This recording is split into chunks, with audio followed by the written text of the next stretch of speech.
What's up, A-Scene Insiders? Francesca here. She was 1/3 of the best girl group that ever graced the planet, and she went on to become one of the best gospel artists out there. And now she has found true love in one of the best pastors out there with a new show that is coming to own. Chad Loves Michelle. Welcome, Chad Johnson and Michelle Williams. Thank you so much for talking to the A-Scene. Oh, thank you for having us. So I'm very curious. We just got to jump right in here. You guys met on a retreat. Now, as someone who is single, I'm like, girl, is that a route that you'd recommend? You are so hilarious. A few women have been like, girl, what's the name of that retreat? So, Chad has a young adult retreat every year outside of Phoenix called Remix for his young adults based off of his ministry called Elevate. So that's how we met. A friend of mine said, girl, you got to come to this retreat, girl. It's going to change your life. And I was like, of course, I love to be there. I love being in church. And so that's how we met. So this is really a match made in heaven, a match that will soon be in matrimony, because you guys are both very faith-based and religious. So what drew you to her? Because I heard you made the move. I did make the move. I did make the move. I wanted to see if, kind of test the waters, and she kind of gave me the Heisman, gave me a little stiff arm, but it ended up working out because look what's on her finger. So persistence pays off. And you are giving, she has something to say on that.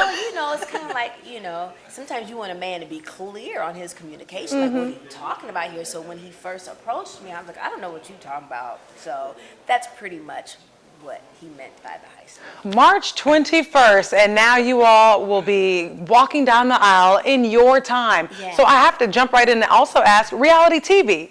I didn't see this coming, but you all see it in your future. What made you say, let me jump into reality television and showcase my life with my new man? Well, I didn't think reality TV per se, which of course technically that's what it is. I thought, let's have the cameras roll in our real marriage counseling sessions, our premarital counseling, because so many people we know or so many people that follow us have told us, me and my husband never did premarital counseling. And I'm like, how?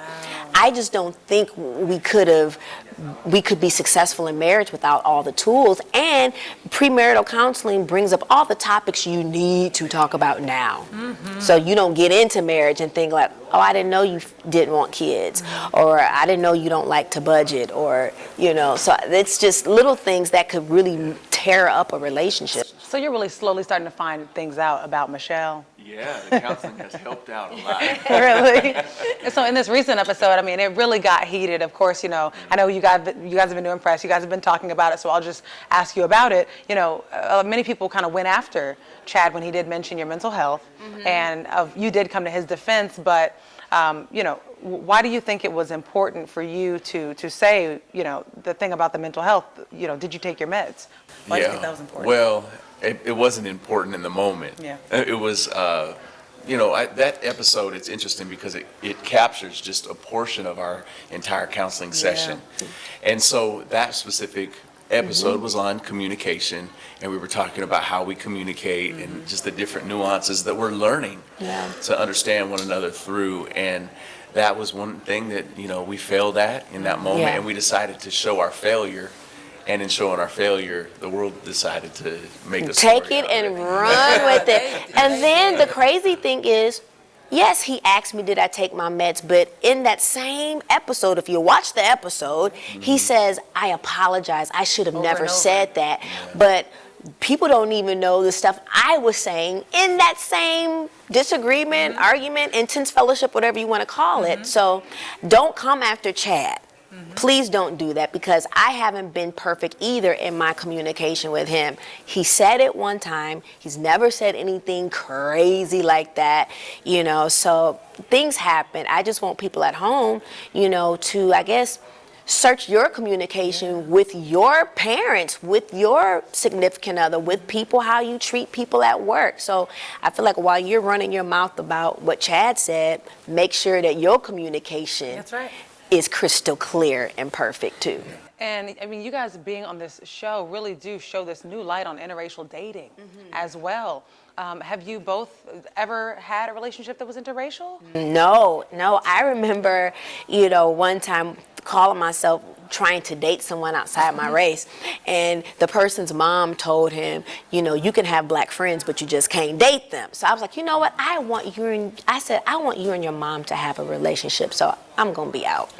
You know, but I was in like, 7th grade or young. I was really young then, so I never thought about it since, you know. And, you know, you can say that when we got together, we didn't think of each other's race. Yeah. The world brought it, they thinking about it, not us. It's not my first time dating outside of my race, but definitely going this far.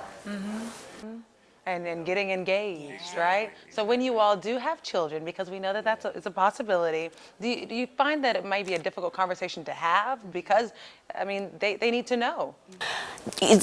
I feel like we can prepare for things, but you won't know until we're actually having children and when they start asking us questions. And I think that's when we'll know the temperament of each child, where we can know what to tell them. Of course, be honest. Yes, mommy's black. Yes, daddy's white. Course. You are beautiful. That's it. That's what you are. And specific things they go through, you know, you kind of field those opportunities as you can as a parent, you know. What's been the most difficult thing about shooting this? I mean, you're displaying your life in front of the world. What has been the most difficult thing? I would say the shooting schedule is not always consistent. Okay. You don't know. Sometimes you don't know until the night before what you're going to be doing. But I would say for us, the most difficult thing is knowing the intent of us filming this show. Our heart was to inspire people, let people know, don't just call us relationship goals because of a cute fly picture you saw on social media, but just know behind that picture is work. Behind that picture is love is going to win no matter what. You go, girl. You know, that was the intent of our show. Yes. And I feel a little like, man, should we have done it? Because I feel like, you know, as old people say, or the Bible talks about, do not let your good be evil spoken of. We wanted good. We wanted to be a light. We wanted to inspire. We wanted to use this platform as a different form of ministry. He's a pastor. He preaches in church and Bible study. I sing in churches and arenas, but we wanted this platform to be a different form of how can we show the realness of relationship. Yeah, and I think it's a joy to be able to show the reality, you know, because so many people think this love thing and this marriage thing is just all this great fantasy and fairy tale that you see in a Disney film.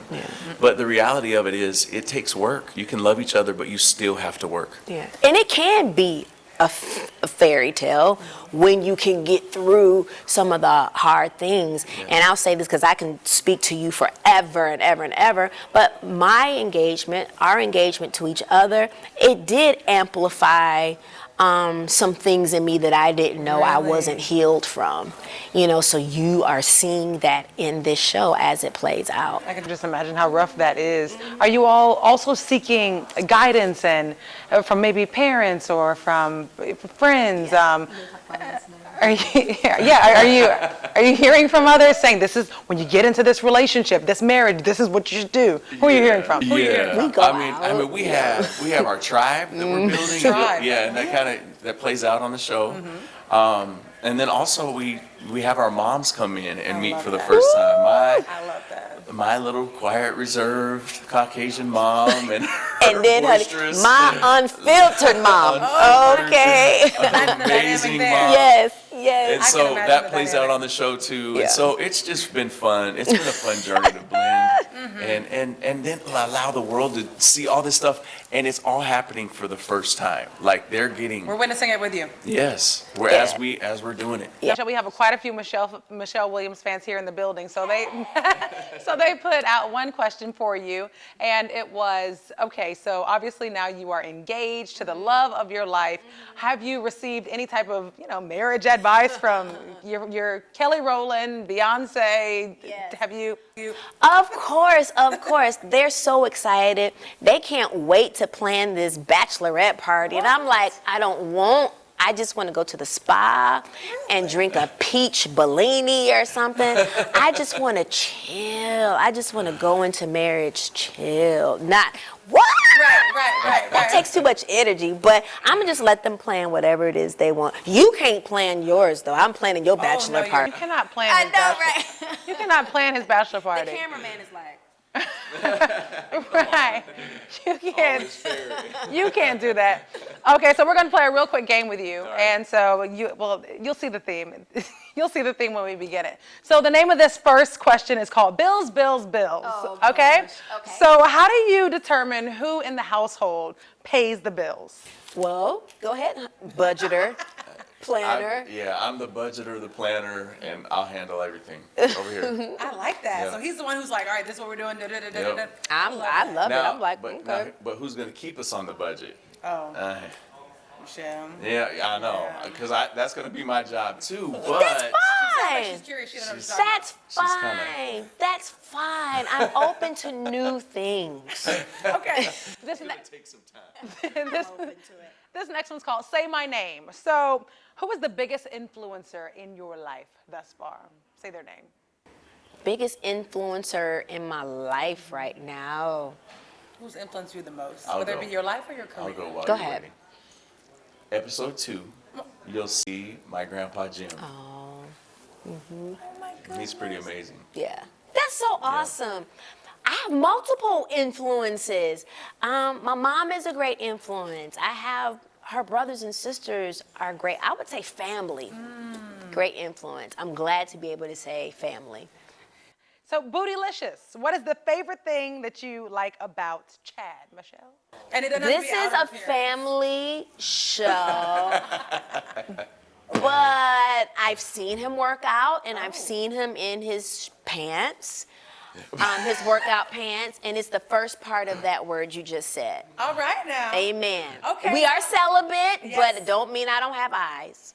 Okay, well, They're and working. Chad, is her body too bootylicious for you, babe? Too bootylicious for me. I'm not ready for the jelly. Okay, and what, second to last, so cater to you. What advice would you give to aspiring couples, people who may be single, people who may be in boyfriend-girlfriend relationships, and they aspire to become, like you all, engaged and married? Pastor Chad. Well, I mean, I think first off, you have to know your focus. You know, make sure that you guys are focused on the same goal, and you're working together to get to that goal. You know, and I think as you draw closer to the goal, what happens is you draw closer to one another. That's so good. That's That's what he you married. says. That's why I married him. I get to sit back and chill in interviews now. Be like, that's right. You better preach, babe. And our last question, Survivor. That's the theme of this one. So talk to me about the worst thing that may have happened in your life or your career and how you survived and what you want people to know about if they're going through the same thing, how they should survive. Surviving depression, surviving things that people might disqualify you for in your career, in love. People might think because you are surviving depression, you're not qualified for love. You know, so I would tell people, I'm a survivor. I'm surviving. Yeah. Yeah. Wow. I've been super blessed in my life, but there's been a couple things that I've really had to work through. My parents got a divorce when I was 13. I took on a huge load with my family. So I've survived through that. 2 years ago, I fell downstairs, broke my back, and cracked my skull and had all kinds of issues and complications from that. And so I'm still surviving and really working through that injury and the aftermath of that still 2 years later. So we're survivors. Yeah. And he survived my meatloaf that you'll see in episode 7, ladies and gentlemen. I don't know if I survived that, but He's still traumatized. My final question, why should people watch the show on Saturdays on OWN? I would say watch it because it's honest, it gives you hope, it's going to provide some strength, and it's real as real can get. Yes, I agree with him on that. Watch the show, watch all 8 episodes to see how our journey and where it's going to take us. So guys, it's on the OWN network Saturdays, and it started on November 3rd. It premiered. So check out Chad Loves Michelle on OWN on Saturdays. Thanks so much for joining us, guys. Thank you for having us. Thank you. You're awesome. You're sweet. Thank you.